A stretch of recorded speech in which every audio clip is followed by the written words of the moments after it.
this is Kelly Sadler, and this is Politically Unstable. This week, I'm joined with Congresswoman Marjorie Taylor Greene to talk everything immigration, what's happening in the House, what's happening in the Senate, what's happening in the White House this week. Welcome, Marjorie. Thanks so much for having me, Kelly. So you're the one who really got the ball rolling in terms of the impeachment inquiry into Alejandro Mayorkas, the DHS chief. You kind of brought this motion to the floor in November. It then went through committee. It's expected to be voted out of committee on Tuesday and reach the entire House floor, maybe sometime this week, maybe sometime earlier next week. Can you tell me why this is the right move right now? Well, the numbers are historic, and every single day we're losing approximately 300 Americans to fentanyl poisoning. We're also losing many Americans to illegal alien crime that doesn't get talked enough about. But our country is absolutely under invasion. We've had over 10 million illegal aliens cross our border. There are nearly 2 million gotaways. And with what's happening in the Middle East, that can't be talked about enough. This is nearly 2 million people. We don't know who they are. We don't know where they're from. We don't know what they're going to do. So we could be looking at a situation where we have a potential terrorist happening on our homeland. And that's extremely important. But what has happened is Secretary Mayorkas, with his willful violation of our federal immigration laws and his failure to maintain his oath of office for the American people, it has risen to a point where it cannot be ignored. That happened for me, Kelly, actually in November, after 2 constituents from my district were killed by a 17-year-old cartel member smuggling illegals into the state of Texas, and he hit them with his car, and they were killed in a terrible crash. Well, I mean, Mayorkas has several times appeared before Congress, appeared before your committee, and basically has just lied, saying that the border is secure, and everything there is going swimmingly. When we know that he's breaking, I mean, the December numbers alone were 300,000, and you said there's going to be about 10 million illegals in this country, which is more than 40 states, the population of 40 states out of 50 states. In America. So the numbers are really overwhelming, not to mention the financial costs for the welfare system, the education system, just even transporting these illegals wherever they want to go within the United States of America. But back to the impeachment vote. Now, a lot of people are saying this is a political stunt, that Joe Biden's really the one that's responsible for the failed border. Mayorkas is just carrying out his orders. And that it's not going anywhere because the Senate is controlled by Democrats and there's no way you're going to get 3/4 the vote. What do you say to that? Well, I think that's a great question. So I forced the floor vote back in November. And when I forced that floor vote on articles of impeachment, there was something that happened.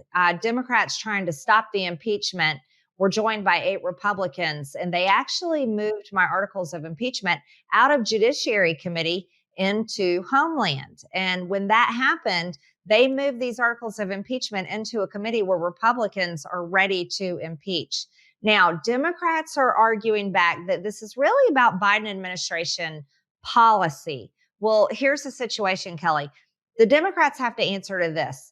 Is it their policy? Is it the Democrats' policy and Biden administration policy for 300 Americans to be killed by fentanyl every single day that cartels are smuggling into our country? Is it the Democrat and Biden administration's policy for Americans to be killed by illegal alien crime almost every day in our country? Is it the Biden administration and Democrats' policy to allow an invasion into our country, just as you stated, bringing in the same population size of 40 states in our country, 10 million people, and it's unsustainable. Americans do not want to be paying for them. So either they have to own that is their policies and say this is a policy debate, or they have to admit to the fact where we have exposed and shown the proof that Secretary Mayorkas has willfully broken federal immigration law. He does not detain people coming into our country seeking amnesty. Instead, he paroles them into the interior of the United States en masse, which is a complete violation of our federal immigration laws. And Secretary Mayorkas is not a lawmaker. Congress makes the laws, and he never came to Congress and asked us to change those laws for him to do that. And we never changed those laws for him to do that.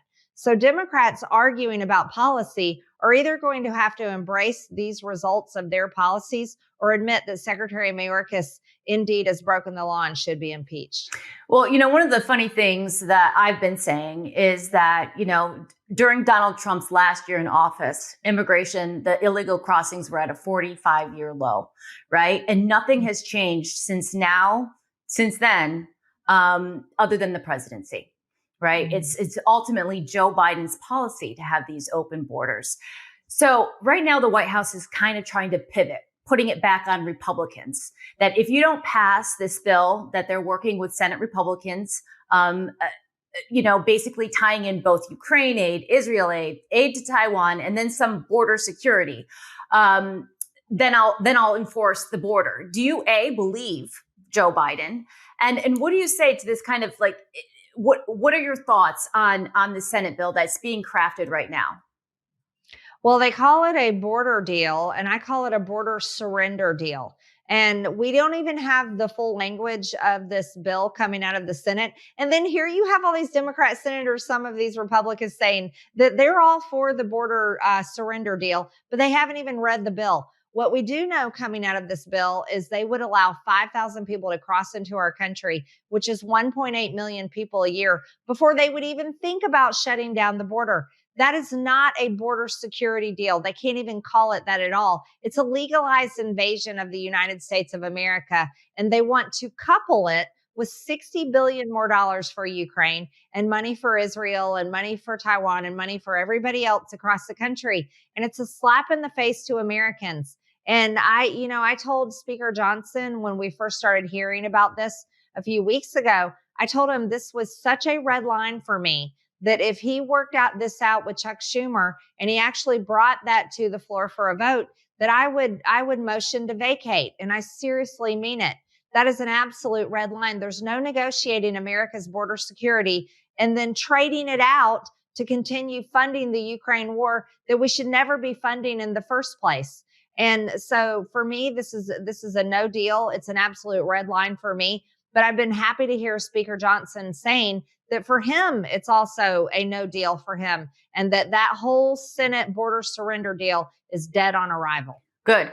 I mean, that's what it should be. I mean, the House has done its work. You've done your work. You've passed H.R. 2, which includes, a multitude of securing the border. I've been hearing in the Senate bill that there is no money for the border wall at all.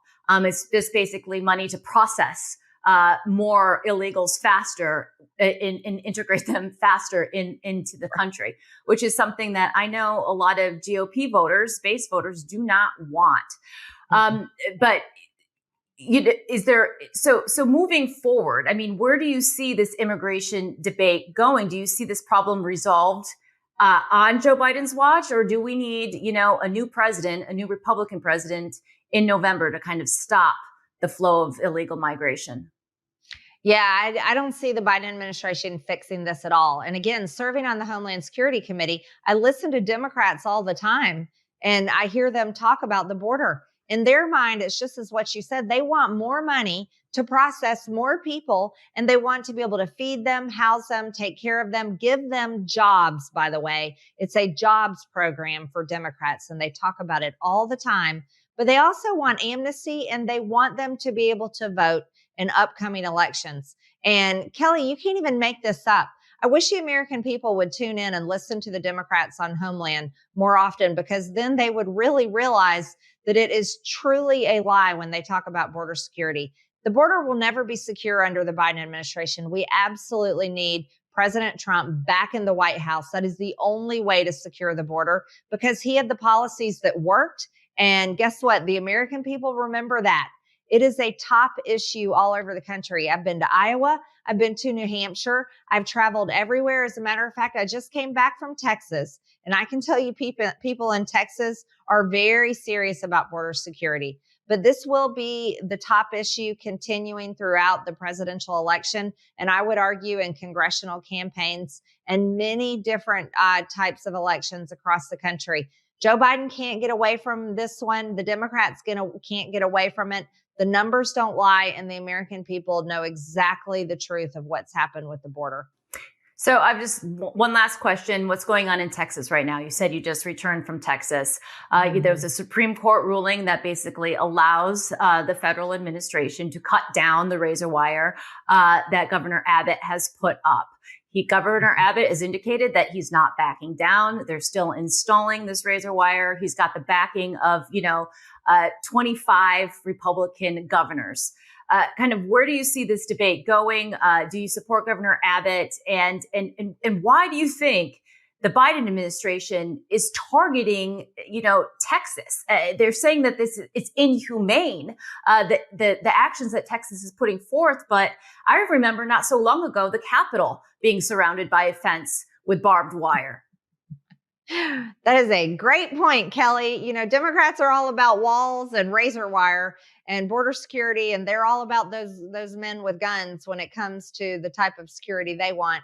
But when it comes to other people's right to self-defense, they're willing to take it away and fight them for it. You kind of have to ask yourself, are Democrats really this stupid? Is the Biden administration really dumb enough to go against the state of Texas? And I absolutely support Governor Abbott. And I am thrilled that my home state of Georgia and all these other, 25 Republican governors are standing with Texas. This is historic. Here we're on the heels of, we're about to impeach Secretary Mayorkas for his willfulness and breaking federal immigration laws. And the Biden administration's disrespect of the American people's sovereignty, disrespect of our border, and complete disdain for the American people and our own national security. We can't forget to mention, though, Kelly, with what's happening in the Middle East, the fact that there are nearly 2 million gotaways. We definitely have terrorists on our soil. And if the Biden administration is basically reckless enough to go into a hot war with Iran, well, this isn't 2001. It's definitely 2024, where we've had a wide open border for several years now, and we are very much at risk of having an attack happen to us. It is very scary, and hopefully that doesn't happen. Hopefully we can, President Trump will be back in the office. We can start, building that border wall. We can start deterring that. We can reinstitute the Remain in Mexico program. We can have Mexico, secure their southern border so they don't have the influx coming into their country as well. There's a lot of things. I think there was over 90 executive orders that Biden on his first day revoked, and they were all regarding immigration. We see where that's gotten us. And I wish you luck on the impeachment vote. I think if anything, it's good that the House is holding Mayorkas accountable, because if there's one thing that this administration has not had, and that's accountability. So thank you for pursuing this, bringing this up, making it the forefront of everyone's minds. And as you said, I think it's going to be either the number one or number two issue heading into November. Thank you so much for joining me. And I'll see everyone else next week. Thanks so much.